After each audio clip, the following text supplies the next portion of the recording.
नारद भक्ति दर्शन में सूत्र की व्याख्या करते हुए पूज्य स्वामी अखंडानंद जी महाराज कहते हैं कि भक्ति तो निरोध रूप होती है। अब उस निरोध की परिभाषा क्या है और उसके द्वारा भगवान कैसे मिलते हैं, इसको समझते हैं। निरोध पारिभाषिक शब्द है, अतः उसकी परिभाषा करना आवश्यक है। नारद जी लिखते हैं, निरोधस्तु लोक वेद व्यापार न्यासः। लौकिक तथा वैदिक समस्त कार्यों के समर्पण को निरोध कहते हैं। न्यासो नाम भगवती समर्पणम। न्यास का अर्थ है भगवान को समर्पण। यहाँ न्यास का अर्थ त्याग नहीं है। लौकिक तथा वैदिक सभी कार्यों को भगवान के प्रति अर्पित करने का नाम निरोध है। लोक और वेद के जितने काम हैं उन्हें जब ऐसा माना जाता है कि ये त्रिगुणों से या प्रकृति से होते हैं, तो मैं असंग दृष्टा हूँ, इन कार्यों से मेरा कोई संबंध नहीं है, तब यह सांख्य उक्त त्याग होता है।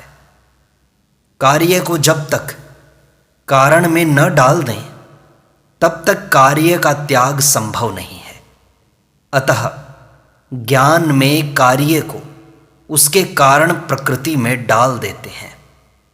भक्ति में जगत का मूल कारण परमाणुओं को, त्रिगुणों को या प्रकृति को नहीं, अपितु भगवान को माना जाता है। अतएव भगवान के प्रति समस्त कर्मों का अर्पण ही न्यास है। भगवान ने गीता में कहा है, यत् करोषि यदश्नासि यज्जुहोषि ददासि यत् तपस्यसि कौन्तेय तत्कुरुष्व मदर्पणम्। शुभाशुभ फलैरेवं मोक्षसे कर्मबन्धनैः संन्यास योग युक्तात्मा विमुक्तो माम उपैष्यसि। हे अर्जुन, तुम जो कुछ करते हो, जो खाते हो, जो यज्ञ या दान करते हो, जो तप करते हो, वह सब मुझे अर्पण कर दो। गृहस्थ, ब्रह्मचर्य, वानप्रस्थ या सन्यास, किसी भी आश्रम में रहो, किंतु जब इस ढंग से रहोगे तब सन्यास योग से युक्त आत्मा होकर शुभ तथा अशुभ कर्म के बंधन से छूट जाओगे। न्यास एव अत्यरेचयत् न्यासम एषाम तपसाम अतिरिक्तम आह। न्यास सबसे बड़ा तप है। न्यास का अर्थ है जिसकी वस्तु है उसे लौटा देना। वस्तुएं तो भगवान ने अपनी सेवा के काम में लाने के लिए हमें दी थी, हमने मोहवश उन्हें अपनी मान लिया है।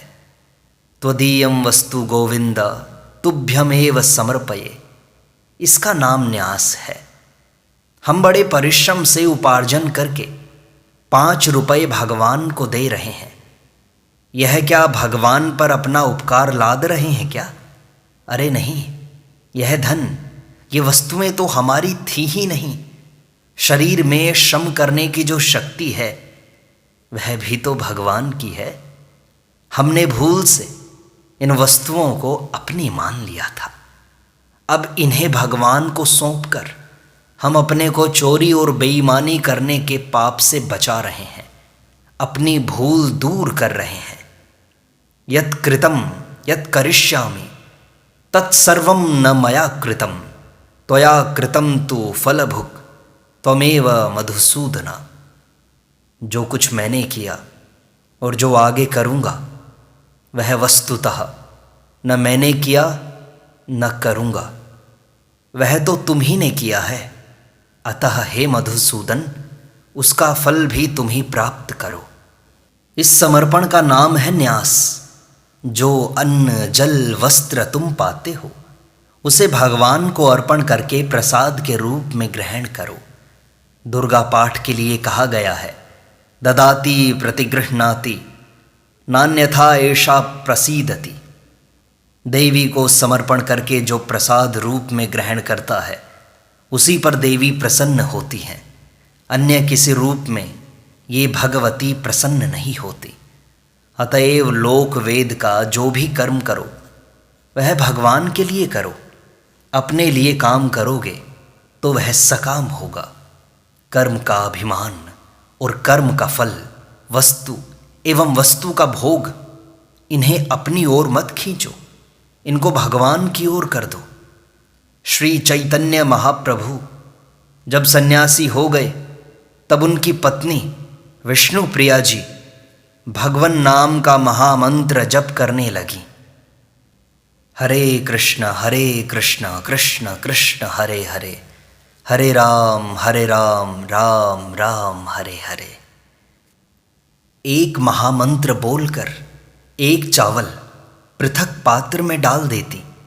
दिन भर में इस प्रकार जितने चावल जब से पात्र में पड़ते उन्हें ही पकाकर नैवेद्य अर्पण करके प्रसाद ग्रहण करती। शरीर पोषण के लिए भोजन नहीं, जप के लिए अक्षत और प्रसाद से क्षुधा शांति। भक्ति के लक्षण जिसमें मिले वह भक्त। यहाँ जो ये सब भक्ति के लक्षण देवर्षि नारद बतला रहे हैं वे सिद्ध भक्त की पहचान कराने के लिए तथा साधक उन्हें अपने आचरण में लाएं, जीवन में उतारें, इसके लिए है। जिस साधक भक्त में ये लक्षण न हो उसे इन्हें अपने में लाने का प्रयत्न करना चाहिए। भक्त के मन में संसार की किसी वस्तु के लिए प्यास कामना नहीं होती, क्योंकि अंतो नास्ति पिपासायाः, भोगों की प्यास का तो कहीं अंत ही नहीं है। कामना कभी समाप्त नहीं हुआ करती। और जो सेवक स्वामी को संकोच में डालकर अपना सुख चाहता है वह तो दुर्बुद्धि है। यह तो भगवान की नहीं अपनी भक्ति हुई। भक्ति में स्वयं भगवान प्रकट होकर भक्त के मन का निरोध करते हैं, उसे अपनी ओर खींचते हैं। अतः भक्त के मन में कामना रह नहीं पाती। जिस पर कृपा अभी हुई नहीं किंतु होने वाली है, उसके मन को भय का रूप दिखाकर भगवान निरोध करते हैं। उसे निंदा का भय, धर्म का भय होता है। वह भय के कारण संयम सदाचार का पालन करता है और इससे चित्त शुद्ध होने पर प्रभु की शरण ग्रहण करता है। भगवान जिसे अपनाना चाहते हैं उसे संसार में विफलता देते हैं, अपनी प्राप्ति में सफलता देने के लिए। ठीक वैसे ही जैसे कोई भागते पशु को कभी हरी घास दिखाकर पुचकारे और कभी डंडा लेकर उसका पीछा करके उसे घेरकर अपने गोष्ठ में ले आना चाहे, भगवान तो इस प्रकार भक्त के मन का निरोध करते ही हैं। भक्त को भी अपनी ओर से निरोध में सहायता करनी चाहिए। भगवान तुम्हें अपनी ओर खींचें तो तुम पृथ्वी में पैर अड़ाकर रुको मत। वे गोवर्धन उठाते हैं तो तुम्हें भी डंडा तो लगाना ही चाहिए। अपनी ओर से निरोध में सहायक होना यह है कि लौकिक वैदिक कर्मों का भगवान को समर्पण कर दिया जाए। लोक में पुत्र स्त्री आदि जो परिवार है इसे अपना न मानकर भगवान का मान लो। खेती है, व्यापार है, पद प्रतिष्ठा है, इसे भगवान की सेवा के लिए। वैदिक कर्म है गणेश नवग्रह आदि का पूजन। गोस्वामी तुलसीदास जी ने विनय पत्रिका में गणेश जी की वंदना की तो अंत में कहा, मांगत तुलसीदास कर जोरे, बसही राम सिय मानस मोरे। वंदना तो गणेश जी की गाइए गणपति जगबंधन, किंतु प्रार्थना में कह दिया हृदय में हम आपको नहीं श्री सीताराम को बैठाना चाहते हैं। यह वैदिक कर्म का समर्पण हुआ। यज्ञ नवग्रह आदि पूजा तो जैसी विधि है वैसी ही करना। किंतु उससे चाहना भगवान को, भगवान की भक्ति को। लौकिक कर्म है नृत्य संगीत आदि। भगवान की मूर्ति के सम्मुख संगीत नृत्य होने दो। यह भावना मन में रखो कि भगवान सुन रहे हैं। यह लौकिक समर्पण हुआ। बेटी का विवाह करते हैं तो कन्यादान के समय संकल्प करते हैं कि यह मेरी कन्या लक्ष्मी स्वरूपा है, इसे मैं आप श्रीधर रूप वर को दे रहा हूं। यह कन्यादान किसे किया गया? भगवान को। कर्म करते हैं, वैदिक यज्ञ अनुष्ठान करते हैं और अंत में संकल्प करते हैं, अनेन विश्वात्मा भगवान प्रियताम। मेरे इस कर्म से विश्वात्मा भगवान प्रसन्न हो। इस रीति से अपने द्वारा जो कुछ हो सब कुछ भगवान को अर्पण कर दो।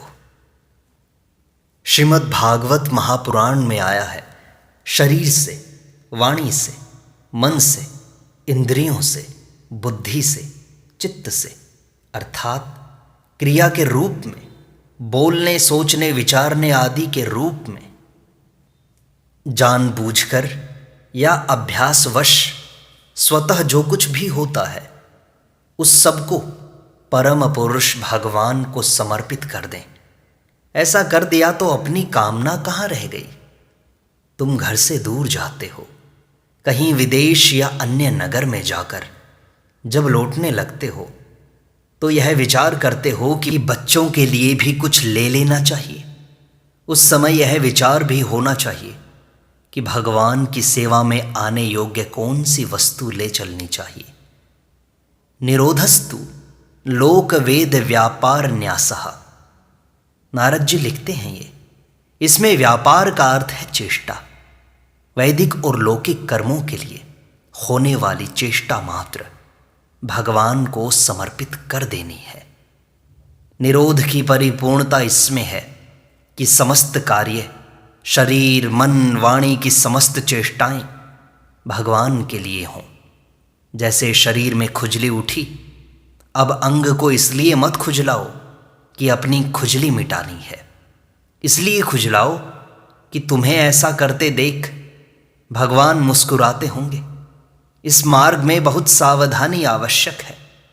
तुम निद्रा लेते हो यदि इसलिए तुम रात्रि में शीघ्र सो जाते हो कि ब्राह्म मुहूर्त में शीघ्र उठकर भजन करेंगे, तो तुम्हारी निद्रा भी भगवान को समर्पित हो गई।